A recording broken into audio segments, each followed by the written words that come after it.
Bienvenue. Dans cette vidéo, nous allons parler de quelque chose de très important, les signes qui nous font savoir qu'un membre de la famille a des vers. Avant de commencer, veux faire attention à quelque chose de très important. Les parents commettent un crime contre leurs enfants s'ils ne font pas attention à ces signes. Les pères et les mères peuvent excuser leurs préoccupations professionnelles, comme le travail, gagner leur vie ou autre chose, car ils ne peuvent pas se rendre au laboratoire médical. Mais nous allons donner deux signes importants avec eux. Nous saurons que l'un des membres de la famille est infecté ou non par des vers.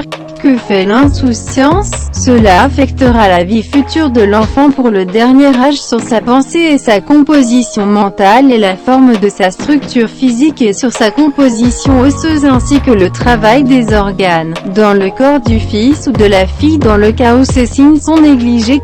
Quels sont ces deux signes? Le premier signe est que les parents remarquent la présence de taches blanches sur le visage. C'est le premier signe. Quel est le deuxième signe? Sort de la salive. Nous savons que l'enfant la nuit sécrétait la salive. Il y a un sommeil agité en raison de la région anale irritante, présence d'oxyure dans les selles, la maladie et parfois une douleur au ventre. Comment agissons-nous? Tout d'abord, vous ne devez prendre aucun médicament sans consulter votre médecin. On remarque que l'enfant ou même l'aîné pendant sa période de sommeil sort de la salive. Même si nous n'avons pas fait attention à la sortie de cette salive pendant la nuit, nous pouvons faire attention à toutes les taches de salive sur l'oreiller. Par cela, nous savons que l'enfant la nuit sécrétait la salive. Il y a un sommeil agité en raison de la région anale irritante, présence d'oxyure dans les selles, la maladie et parfois une douleur au ventre. Comment agissons-nous? Tout d'abord, vous ne devez prendre aucun médicament sans consulter votre médecin. Allez à la pharmacie et prendre le traitement nécessaire.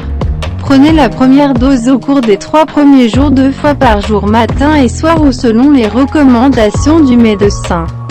La date d'utilisation de la deuxième dose est inscrite sur l'emballage du médicament, soit 10 jours après la fin de la première dose, afin de ne pas oublier.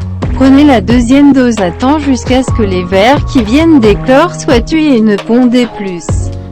La réplication du traitement est très importante. Si cela ne se répète pas, c'est comme si nous n'avions pas pris la première dose. Test de l'oxyrose. Comment se passe le test?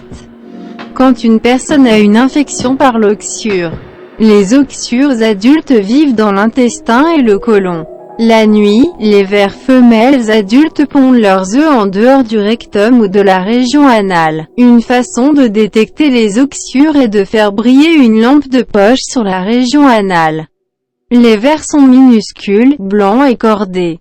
Si aucun d'entre eux ne sont vus, vérifiez 2 ou 3 nuits supplémentaires. Le meilleur moyen de diagnostiquer cette infection est de faire un test sur bande. Le meilleur moment pour le faire est le matin avant la douche, car les oxyures pondent leurs œufs la nuit. Les étapes du test sont les suivantes. Appuyez fermement sur le côté collant d'une bande de ruban de cellophane de 2,5 cm, 1 pouce, au-dessus de la région anale pendant quelques secondes. Les œufs vont coller à la bande. Puis transférez le ruban sur une lame de verre, côté collant. Placez le morceau de ruban dans un sac en plastique et fermez le sac.